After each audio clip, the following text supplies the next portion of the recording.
Bonjour, c'est Bertrand de la chaîne Investir sur le long terme et aujourd'hui je vais vous parler d'Ubisoft. Avertissement, je ne suis pas conseiller financier et cette vidéo n'a pas pour but de vous proposer un placement financier ou un quelconque conseil d'achat, mais a uniquement un but pédagogique et de partage. Vous restez responsable de vos investissements. Alors, fiche signalétique. Donc si vous êtes un gamer, bien sûr vous connaissez Ubisoft. Ou si vous avez des enfants qui jouent aux jeux vidéo, probablement ils jouent avec des jeux édités par Ubisoft. Alors le tagline d'Ubisoft, enrichir la vie des joueurs en créant des expériences de jeu mémorables et significatives. Tout un programme. Alors quelques mots sur la société. Donc Ubisoft est une société française qui a été créée en 1986 en Bretagne par les frères Guillemot. Ubisoft est aujourd'hui un leader mondial, alors autour de la 9e place. C'est pas toujours évident puisqu'il y a de grosses sociétés comme Microsoft qui ont une partie jeu et c'est parfois un peu difficile d'extraire la partie gaming en fait, notamment purement gaming de la partie hardware qui est la console de jeu. Donc autour de la 9e position au niveau mondial, donc un acteur de niveau mondial au niveau des jeux vidéo. Interactif, les jeux sont destinés aux consoles, aux PC, aux smartphones et aux tablettes. Le chiffre d'affaires de Ubisoft par activité se répartit de la manière suivante. Donc la distribution de jeux vidéo en Amérique du Nord, c'est 43%. En Europe et Moyen-Orient, Afrique, c'est 42%. Et l'édition et la production de jeux vidéo, 13%. Donc une distribution qui est assez équilibrée entre les États-Unis et l'Europe. Le chiffre d'affaires par source de revenus, donc c'est principalement la vente de jeux vidéo en ligne, 75%, des boîtes de jeux vidéo à 20% et des services, notamment des services de livraison digitale ou physique de contenu, des mises à jour, des corrections, d'amélioration et de la maintenance sur les jeux. Et puis de la licence pour 0,1%. Donc c'est un business model qui évolue déjà depuis quelques années, notamment au travers de services d'abonnement. Donc l'idée, c'est non plus de vendre les jeux en tant que tels, mais de proposer un accès au catalogue via un abonnement. Et puis également des jeux emblématiques, hein, notamment Assassin's Creed et puis les Lapins Crétins. Donc un ensemble de jeux vidéo avec un certain succès auprès d'un public qui peut être très varié. Les chiffres clés de l'entreprise, donc le chiffre d'affaires, l'évolution du chiffre d'affaires entre 2019 et 2020, donc qui est plutôt en croissance, avec des prévisions sur 2021-2022, alors qui ne sont pas prévues en forte croissance, contrairement à ce qui est présenté sur le compte de résultat. Par contre, ce qui est intéressant, c'est que le résultat net sera préservé ou en croissance, malgré un chiffre d'affaires qui sera stagnant. La société Ubisoft ne distribue pas de dividendes, donc il n'y a pas de payout ratio, pas de dividendes. Alors, effectivement, au niveau des annonces, le 28 octobre 2021, Ubisoft annonce ses résultats pour le premier semestre 2021-2022. Donc, on peut voir un chiffre d'affaires en léger retrait, des résultats plutôt mitigés. C'était une société qui nous avait habitués à de la croissance.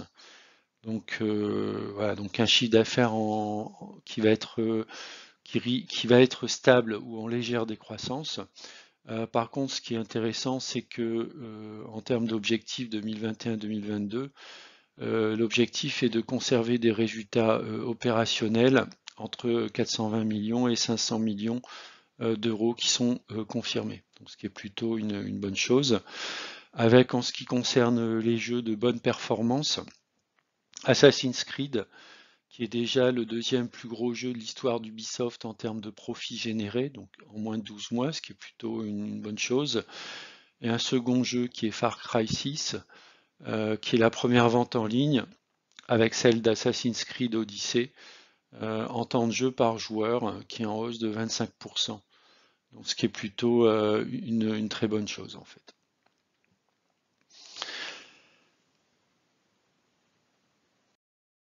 Alors j'ai essayé de regarder un petit peu parmi les acteurs mondiaux, pardon. Donc le classement où se situe Ubisoft, hein, donc avec 2,7 millions de dollars.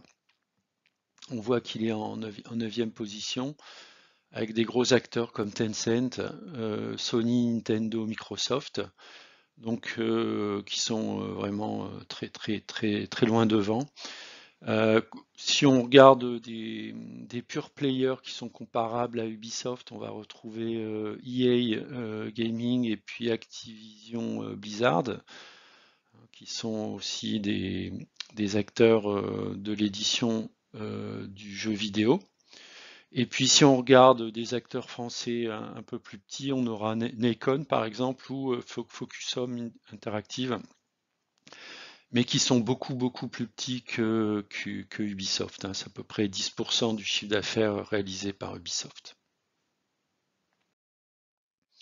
Alors j'ai essayé de comparer les performances boursières d'Ubisoft par rapport à ses pairs, donc j'ai sélectionné EA et Activision.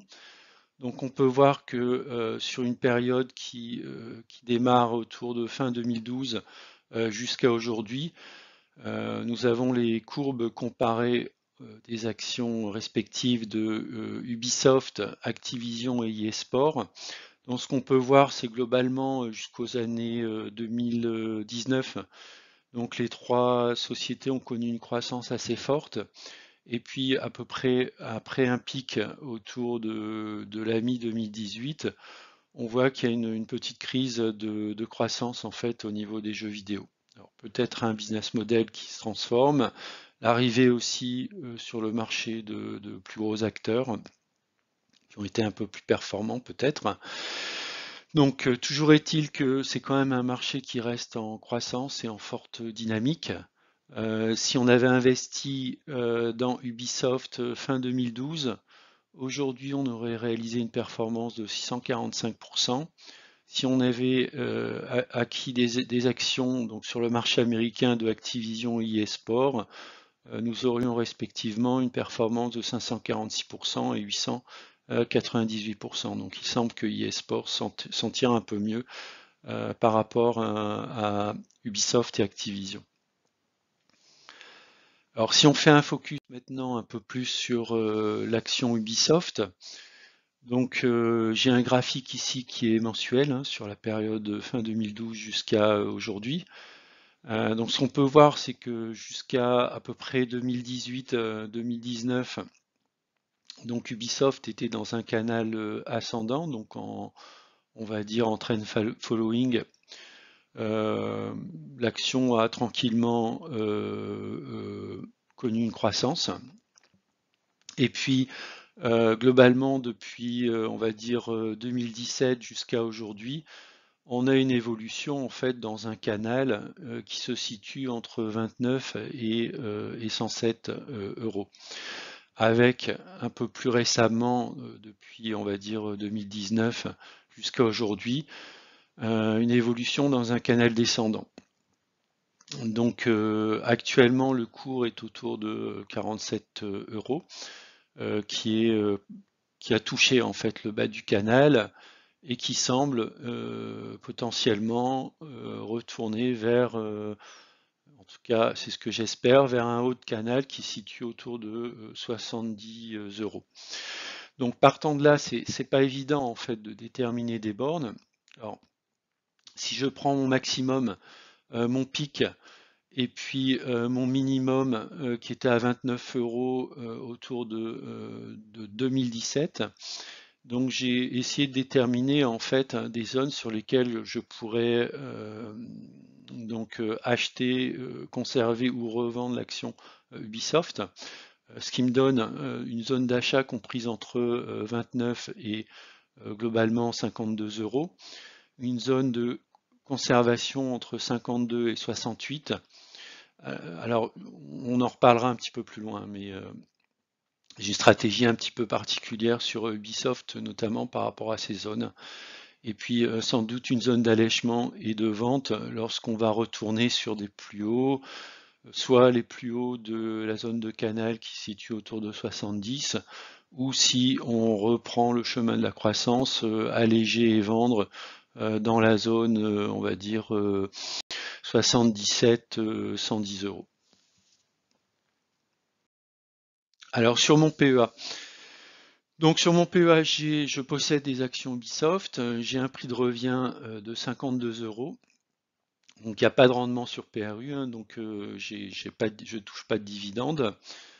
J'ai 28 actions, ce qui représente 1300 euros, soit 2,17% de mon portefeuille. Donc je peux encore procéder à des acquisitions sur Ubisoft au cas où le titre recule, notamment dans une zone d'achat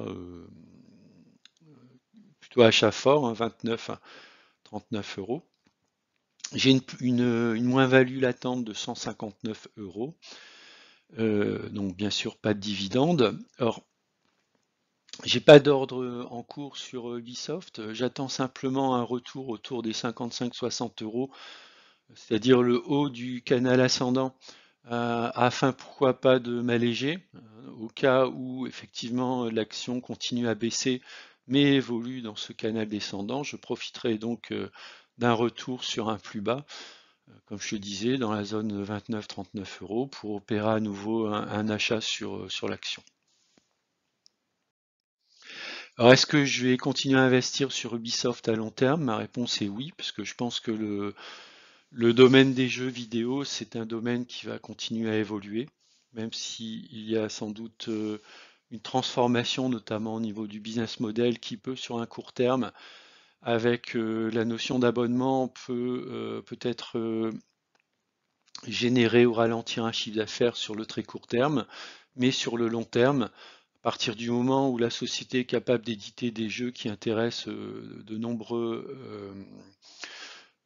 gamers et qui sera capable de garder au travers de l'abonnement ses joueurs, voire de continuer à recruter de nouveaux joueurs, je suis pas très inquiet. Donc je pense que c'est une bonne action de croissance. Un groupe au niveau mondial, hein, qui peut, pourquoi pas, aussi croître via des acquisitions et qui est sur un marché dynamique. Donc il n'y a pas de dividende pour l'instant, alors peut-être qu'un jour Ubisoft distribuera du dividende. En tout cas, j'ai mis Ubisoft dans mon portefeuille sur le long terme pour une optique de croissance. Je vous remercie d'avoir regardé la vidéo et je vous dis à bientôt.